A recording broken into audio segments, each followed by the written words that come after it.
एकनाथ शिंदेंमुळेच भाजप सत्तेत, शंभूराज देसाईंचं मोठं विधान. राज्यातले इतर पक्ष सुद्धा देवाभाऊंच्या इशाऱ्यानंच चालतात.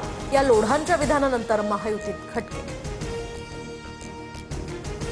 महायुती होती म्हणून आपण सत्तेत, याचं भान प्रत्येकानं ठेवावं. कोण कुणामुळे सत्तेत, अशी ही श्रेयवादाची लढाई नाही. नवनाथ बन यांचं शिवसेना नेत्यांना उत्तर.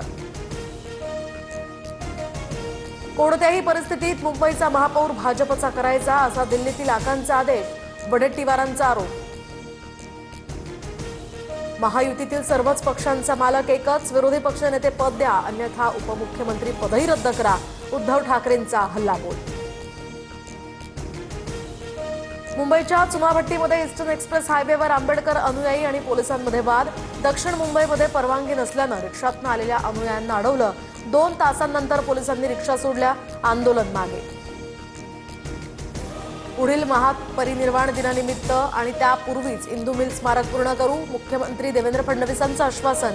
तर बाबासाहेबांच्या स्मारकात त्रुटी राहणार नाहीत, शिंदेंची ही ग्वाही. प्रशांत जगतापांकडून शरद पवारांची भेट. पुण्यामध्ये दोन्ही राष्ट्रवादी एकत्र येण्याला जगतापांचा विरोध, तर कार्यकर्ते संभ्रमात. मात्र दोन्ही राष्ट्रवादी एकत्र येणार नाहीत, शरद पवारांकडून स्पष्ट. तपोवनातील वृक्षतोडीच्या निर्णयाविरोधात मनसेचं आंदोलन. अमेय खोपकरांसह अनेक कलाकार आंदोलनात सहभागी. इंडिगोचे सीईओ पीटर एल्बर्स यांना हटवण्यात येणार. इंडिगो एअरलाइन्सवर याचा मोठा दंडही लावणार. विमानं रद्द झाल्यामुळे केंद्र सरकार कारवाईच्या तयारीत. उरणमध्ये भाजप पदाधिकाऱ्यांची मनसे पदाधिकाऱ्याला मारहाण. आमदार महेश बालदींची माफी देखील मागायला लावली. स्थानिक निवडणुकीतल्या टीकेवरून मारहाण. अमित ठाकरेंच्या मेहुण्याच्या विवाह सोहळ्यात मोदींची हजेरी. दिल्लीतील लग्नाला पंतप्रधानांसह राज ठाकरेंचीही उपस्थिती. मोदी आणि अमित ठाकरेंचं एकत्रित फोटो सेशन.